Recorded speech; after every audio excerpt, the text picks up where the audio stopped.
बक्सर जिले की local crime branch ने अंतर्राज्यीय स्तर पर सक्रिय और यात्रियों को निशाना बनाने वाले कुख्यात जहरखुरानी गैंग के मुख्य सरगना को राजस्थान के जयपुर से मुद्दामाल के साथ पकड़ लिया गया है।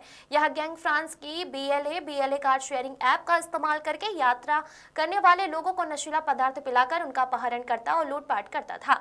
गुजरात, महाराष्ट्र, राजस्थान, हरियाणा, दिल्ली सहित देश के 10 राज्यों में इन गैंग के 38 से अधिक अपराधों में शामिल होने का खुलासा हुआ है। इस मामले में फरियादी थाने से सूरत जाने के लिए बीएलए ऐप के कार्य पुलिंग की राइड बुक कर रहे थे। तभी दो लोग उनके साथ यात्रा करने लगे। पारीडी के पास से रामदेव होटल में भोजन के बहाने फरियादी को नशीला पदार्थ पिलाकर बेहोश कर दिया गया और कार में अपहरण कर उन्हें महाराष्ट्र की ओर ले जाया गया। आरोपियों ने फरियादी का मोबाइल, लैपटॉप, दस्तावेज, एटीएम कार्ड, क्रेडिट कार्ड लेकर कुल 3,49,242 का नुकसान पहुंचाया। इस संबंध में पारीडी पुलिस स्टेशन में आईपीसी 2023 की धारा और आईटी एक्ट के तहत मामला दर्ज किया गया। मामले की गंभीरता को देखते हुए वलसाड एलसीबी ने कई सीसीटीवी फुटेज, तकनीकी विश्लेषण और मुखबिरों की मदद से जांच शुरू की। जांच के दौरान मिली गुप्त जानकारी के आधार पर मुख्य आरोपी अंकुश मदन लाल पाल, जो जयपुर एयरपोर्ट क्षेत्र से गिरफ्तार किया गया, उसके पास से 3,121 नगद और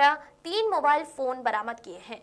पूछताछ में उसने स्वीकार किया कि वह जहरखुरानी गैंग का सदस्य है और बीएलए व कार शेयरिंग ऐप से यात्रियों को साथ लेकर नाश्ते खाने के बहाने नशीला पदार्थ पिलाकर उनका अपहरण करता और कार, मोबाइल कार्ड चोरी कर ऑनलाइन खरीदारी करता था। उसने गुजरात, महाराष्ट्र, मध्य प्रदेश, उत्तर प्रदेश, दिल्ली, उत्तराखंड आदि राज्यों में अपराध करने की बात कबूल की है। आरोपी फिलहाल पारीडी पुलिस स्टेशन की हिरासत में है और अन्य साथियों की तलाश जारी है। પોલીસને એક મોટી સફળતા મળી છે। એક આરોપીને પકડી પાડવાનો છે। કઈ રીતના આરોપી દ્વારા એમાં કરવામાં આવતી હતી? ગત તારીખ 3 સપ્ટેમ્બરના રોજ ફરિયાદીએ પાડી પ્રશ્નમાં ફરિયાદ નોંધાવી હતી કે ત્યારે જો થાણેથી સુરત જઈ રહ્યા ત્યારે બ્લાબ્લા એપ્લિકેશન છે જે કાર શેરિંગ માટે વપરાય છે, એનો ઉપયોગ કરી બે વ્યક્તિઓએ એમની સાથે કારમાં લિફ્ટ માગેલી અને પારડી ત્યાંથી થાણેથી નીકળી સુરત જતી વખતે રસ્તામાં પારડી પાસે રામદેવ હોટલ છે ત્યાં આવી અને તે જમ્યા હતા અને દરમિયાનમાં એમને ઘેનયુક્ત પદાર્થ ખવડાવવાથી એ બેહોશ થયા અને એમને પરત પોતાની જ ગાડીમાં અપહરણ કરી અને એ લોકો મુંબઈ બરાડ ઉતરી દીધા હતા અને તે દરમિયાન તેઓનું પર્સ, ચેન, પાકીટ, એટીએમ કાર્ડ વગેરે લેપટોપ અને મોબાઈલ મુદ્દામાં લઈને તેમને ત્યાં બેહોશ હાલતમાં છોડી દીધેલા હતા। તે બાબતની ફરિયાદ નોંધાવેલી હતી। આ ફરિયાદના અનુસંધાને લોકલ પોલીસ, એલસીબી અને વગેરેની ટીમો બનાવીને સતત આમાં સીસીટીવી ફૂટેજ મેળવવામાં આવ્યા અને જે બ્લાબ્લા એપ પર જે મોબાઈલ નંબર રજિસ્ટ્રેશન થયું હતું સામેવાળાનું એના પણ વિગતની તપાસ કરતાં એ પણ કોઈ અગાઉ વિક્ટીમનો જ હોવાનું મોબાઈલ નંબર હોવાનું જણાવેલ અને એ આધારે એ વિક્ટીમની પાસેથી કોઈ ફોટો મળે તો એનાથી પ્રાથમિક એકને ફોટો મળેલો હતો અને અલગ જે એ વિક્ટીમના જે નંબરથી આવ્યો હતો ફોન એની વિગત કઢાવતા અલગ અલગ એક લિંક મળતી ગઈ કે વિક્ટીમના જે ફોન છે એ આ વ્યક્તિ યુઝ કરતો હતો અને જે તમામ ફોન નંબરની ટેકનિકલ એનાલિસિસ કરી તથા જે રેલવેમાં મોટે ભાગે મુસાફરી કરતો હોવાનું જણાવેલું તો રેલવેના સીસીટીવી કદાચ 1000થી પણ વધારે સીસીટીવી છે ગુજરાત, રાજસ્થાન, મહારાષ્ટ્ર અને દિલ્હી સુધી અમે ચેક કરેલા હતા। એમાંથી અલગ અલગ જે શંકાસ્પદ વિષયો મળ્યા હતા તેઓને વેરીફાઈ કરતાં છેવટે અમને ટેકનિકલ એનાલિસિસ અને એમાંથી ચોક્કસ બાતમી મળતા અમે આરોપીને જયપુર એરપોર્ટ પોલીસ સ્ટેશનથી વિસ્તારમાંથી અમને હસ્તગત કરેલો હતો। એની પૂછપરછ કરતાં પોતાનું નામ તેને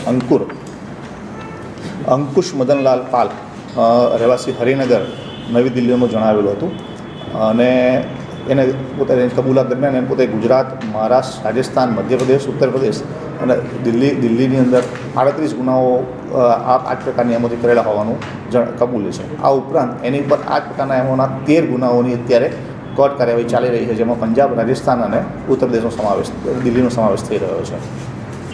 આની જે એમઓ હતી એ એક તો ફર્સ્ટ ઓફ બ્લાબ્લા એપ્લિકેશન છે, ફ્રાન્સની એપ્લિકેશન છે, કાર શેરિંગ કે કાર પુલિંગ માટે વપરાય છે। આ એપ્લિકેશનની અંદર કોઈપણ જાતના વેરિફિકેશન વગર જ તમને ઇન કરવામાં આવે છે, તમારે ઉપયોગ કરવો છે।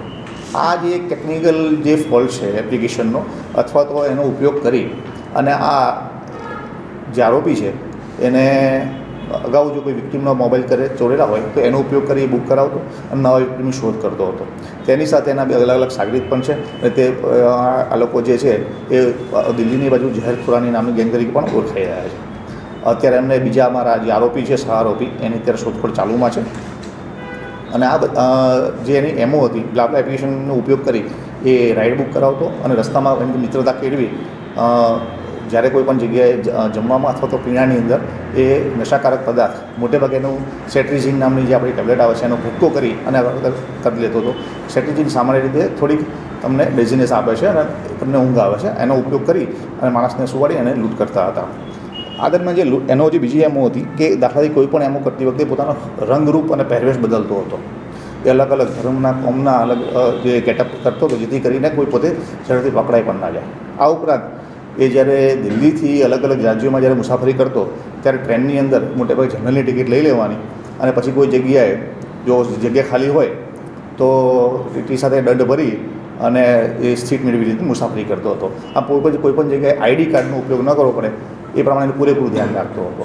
આ ઉપરાંત એની જે બીજી એક એમઓ એવી હતી કે જે ક્રેડિટ કાર્ડ અને એટીએમ કાર્ડ જો મળી જતા તો સૌથી પહેલાં એ પોતાના ક્રેડિટ કાર્ડ કે એટીએમ કાર્ડ છે એને પોતે પોતાના મોબાઈલની અંદર એને એક્ટિવેટ કરાવી ઓટીપી લઈ સિમ કાર્ડ ચેન્જ કરી ઓટીપી મેળવી અને એનો ઉપયોગ કરી અને કેશ કરતો હતો. આ માટે તે એમેઝોન છે, ફ્લિપકાર્ટ છે, એવી સર્વિસીસમાંથી એક અલગ અલગ વસ્તુઓ, કિંમતી વસ્તુઓ, ઘણી વાર સોના ચાંદીની વસ્તુઓ અને કપડાં, શૂઝ વગેરે મંગાવી અને કોઈ પણ જાહેર જગ્યા કે મંદિર છે કે મોલની સામે અથવા તો કોઈ પણ પબ્લિક પ્લેસ પર રેલવે સ્ટેશન પર બસ સ્ટેશન પર મંગાવી લેતો અને ડિલિવરી લેતો, જેથી કંઈ પોતાના ઘરનું એડ્રેસ આપવું ન પડે. અને ત્યારબાદ આ વસ્તુઓ છે એ સસ્તા ભાવે છે, શૂઝ છે કે બ્રાન્ડેડ કપડાં છે એ સસ્તા ભાવે વેચી અને એમાંથી કેશ કરી લેતો હતો. એને જે કુલ છે એ ગુજરાતની અંદર વડોદરા સિટી, વલસાડની અંદર ગુના નોંધાયા છે, દિલ્હીની અંદર નોંધાયેલા છે, ઉત્તર પ્રદેશ, રાજસ્થાનમાં એ કુલ 38 ગુનાની કબૂલાત કરેલી છે. સર, આજે પૈસા નથી, પૈસાનો એ શું કરતો? द वॉइस न्यूज के लिए ओलिवर ठक्कर की रिपोर्ट। अपने ब्रांड को नई पहचान दें। हमारे न्यूज चैनल पर विज्ञापन देने के लिए अभी इस नंबर पर संपर्क करें 9898889116 पर। खबरों में बने रहने के लिए तो वॉइस न्यूज को सब्सक्राइब करें और बेल आइकन दबाएं।